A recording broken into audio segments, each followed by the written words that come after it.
മനോജ് അവിടെ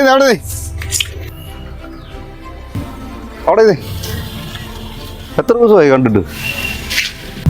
അന്ന് ഞാൻ നാട്ടിലില്ലായിരുന്നു. ഒരു ജോലിയുടെ ആവശ്യത്തിന് വേണ്ടി ഞാൻ ബാംഗ്ലൂരായിരുന്നു. നീ വന്നേ, കാര്യം പറഞ്ഞിട്ട് ഞാനത് ശരിയാക്കി തരാം. പൈസ വാങ്ങിച്ച് അനുഭവിച്ചാൽ പോരാ, അത് തിരിച്ചു തരാൻ കൂടെ പഠിക്കണം. എത്ര ദിവസമായി ഫോൺ വിളിച്ചാലും എടുക്കത്തില്ല. കാരണം ഞാൻ മനഃപൂർവ്വം ഫോൺ എടുക്കാതിരുന്നതല്ല. കാരണം അറിയില്ല, ഞാൻ ജോലിയുടെ ആവശ്യത്തിന് വേണ്ടിയിട്ട് ബാംഗ്ലൂർ പോയേക്കുമായിരുന്നു. ആ ജോലി റെഡി ആയിട്ടുണ്ട്. ജോലി കിട്ടിയാൽ ഉടനെ അണ്ണൻ്റെ പൈസ തരാമെന്ന് വിചാരിച്ചായിരുന്നു. എനിക്ക് ജോലി കിട്ടുന്നതോ ഒന്നും എൻ്റെ പ്രശ്നമല്ല, എനിക്ക് പൈസ കിട്ടണം. അല്ലെങ്കിൽ എൻ്റെ തനി സ്വഭാവം കാണിക്കും. പിന്നെ കൂട്ടുകാരനെ സഹകരിച്ച് നടക്കുന്നവരതൊക്കെ ഓർത്താ ഞാൻ ഇത്രയും കാലം ക്ഷമിച്ചത്. എൻ്റെ നിവൃത്തികേട് കൊണ്ടാണ്, അല്ലെങ്കിൽ അണ്ണൻ്റെ പൈസ എന്നേ ഞാൻ തന്നെ. എനിക്കൊന്നും പറയേണ്ട കാര്യമില്ല. പൈസയുടെ കാര്യത്തില് യാതൊരു കോംപ്രമൈസും ഇല്ല. മനോജേ, എന്താ പ്രശ്നം? മനോജേ, എന്താടാ കുറച്ച് നേരമായിട്ട് ഞാൻ കാണുന്നല്ലോ. പറയാനാണെന്ന് പൈസ വാങ്ങിച്ചിട്ട് കുറേ ദിവസമായി. ചോദിക്കുമ്പോൾ ഇങ്ങനെ പൈസ എടുത്ത് കൊടുക്കുകയും ചെയ്യണം. ഈ ഫോൺ വിളിച്ചാലും എടുക്കത്തില്ല. എന്തോ പറയാനാ, പൈസ തരുന്നില്ല. അവൻ പൈസ തരാമെന്ന് പറഞ്ഞല്ലേ. പോകുന്ന വഴിക്കൊക്കെ വെച്ച് അപമാനിക്കുന്നു പറയുന്നത് അത്ര ശരിയായ പരിപാടിയാണോ? ആ പൈസ തരും, എത്ര തവണ പറഞ്ഞു. ഇത് ഇങ്ങനെ പരസ്യമായിട്ട് അപമാനിക്കുന്നത് എത്ര കൂട്ടുകാരാന്ന് പറഞ്ഞാലും നാട്ടുകാരാണെങ്കിലും ആരാണെങ്കിലും ശരിയല്ല കേട്ടോ. എന്തായാലും മഹേഷ് പറഞ്ഞുകൊണ്ട് ഞാൻ പോവാം. ഇനിയിപ്പോൾ ഒരാഴ്ചത്തെ സമയം തരാം. ഒറ്റയാഴ്ചത്തെ സമയം തരാം. അതിനുള്ള എനിക്ക് പൈസ കിട്ടും.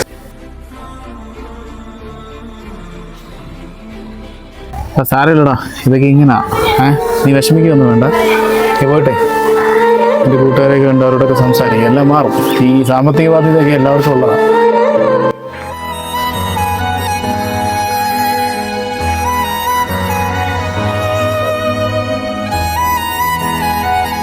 എന്ത് പെട്ടെന്ന് ഓണമൊക്കെ വന്നതില്ലേ?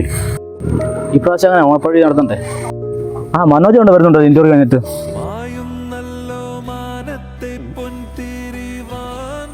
നിങ്ങൾ രണ്ടുപേരും ഉണ്ടായിരുന്നോ?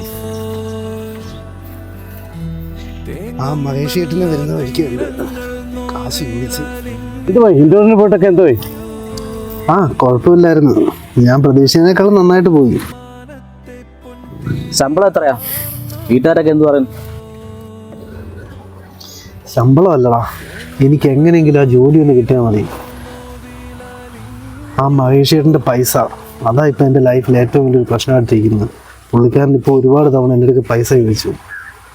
ഞാൻ ആരും ചതിക്കാനോ പറ്റിക്കാനോ വേണ്ടി ചെയ്തതല്ല, എൻ്റെ നിവൃത്തികേട് കൊണ്ടാണ്. അല്ലെങ്കിൽ മഹേഷ് ചേട്ടൻ്റെ പൈസ എന്നെ കൊടുക്കത്തില്ലേ? അപ്പൊ ജോലി ഉറപ്പായിട്ടും കിട്ടുമല്ലേ?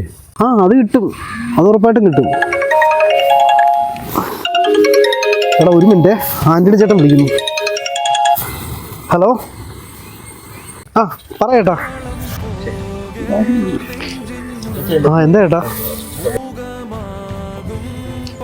ഇല്ല, ഞാൻ എൻ്റെ കൂട്ടുകാരോട് മാത്രമേ പറഞ്ഞിട്ടുള്ളൂ, വേറെ ആരോടും പറഞ്ഞിട്ടില്ല. അയ്യോ ചേട്ടാ, അങ്ങനെ പറയല്ലേ ചേട്ടാ. എൻ്റെ ആകെയുള്ളൊരു പ്രതീക്ഷയായിരുന്നു ചേട്ടാ. ഇതില്ലെങ്കിൽ എനിക്ക് ജീവിക്കാൻ പറ്റത്തില്ല.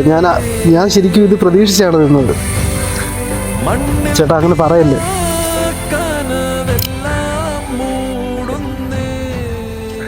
എന്നാ ശരി ചേട്ടാ.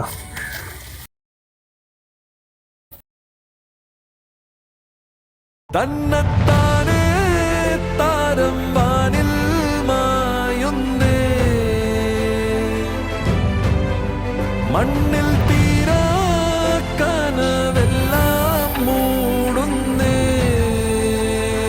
എന്നെ പറ്റി നിങ്ങളോട് ആരെങ്കിലും ചോദിച്ചിരുന്നോ? എന്താണ് പ്രശ്നം? എൻ്റെ സ്വന്തം സഹോദരങ്ങളെ പോലെയല്ല നിങ്ങളെ ഞാൻ കണ്ടിരുന്നു. എന്നിട്ട് നീ എന്നോട് ഇത്. എടാ എന്താണ് കാര്യം പറടാ. എന്താ എന്ത് വലിയ പറഞ്ഞിട്ട് പോടാ.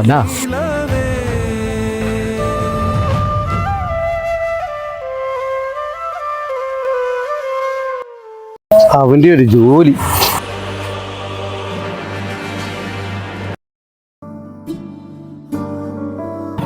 ഹലോ, മനോജ് അല്ലേ? മനോജ്, ഞാനേ ആൻ്റണിയാണ് വിളിക്കുന്നത് കേട്ടോ. പറയേട്ടാ. ഇൻ്റർവ്യൂവിൽ മനോജ് പങ്കെടുത്തിരുന്നല്ലോ. അപ്പം അതിനെപ്പറ്റി ഒന്ന് പറയാനാണ് വിളിച്ചത്. മനോജ്, ഇച്ചിരി വിഷമമുള്ളൊരു കാര്യമാണ്. മനോജിന് ആ ജോലി കിട്ടത്തില്ല കേട്ടോ. ചേട്ടാ അങ്ങനെ പറയല്ലേ ചേട്ടാ. ഇൻ്റർവ്യൂവിൻ്റെ പോകുന്ന കാര്യം മനോജ് ആരോടെങ്കിലും പറഞ്ഞിരുന്നോ? ഇത് ഞാൻ എൻ്റെ കൂട്ടുകാരോട് മാത്രമേ പറഞ്ഞിട്ടുള്ളൂ. ഞങ്ങൾക്ക് മനോജിനെ പറ്റി കിട്ടിയ ആ ഒരു റിവ്യൂ എന്ന് പറയുന്നത് ഒരു വളരെ മോശപ്പെട്ട രീതിയിലുള്ള ഒരു റിവ്യൂ ആണ് കിട്ടിയത്. സാമ്പത്തികമായി തിരിമറികൾ നടത്തുന്ന ആളാണെന്നും യാതൊരു വിധത്തിലുള്ള ഉത്തരവാദിത്വം ഇല്ലാത്ത ആളാണെന്നും അങ്ങനെയൊക്കെയുള്ള ഒരു നെഗറ്റീവായിട്ടുള്ള ഒരു റിവ്യൂ ആണ് മനോജിനെ പറ്റി ഞങ്ങൾക്ക് കിട്ടിയത്. മനോജിനോട് എനിക്ക് ഒരു കാര്യമേ എനിക്ക് പറയാനുള്ളൂ. കൂട്ടുകാരെ തിരഞ്ഞെടുക്കുമ്പോൾ നമ്മൾ നല്ല കൂട്ടുകാരെ നമ്മൾ സെലക്ട് ചെയ്യുക. അതാണ് എനിക്ക് മനോജിനോട് പറയാനുള്ളത്.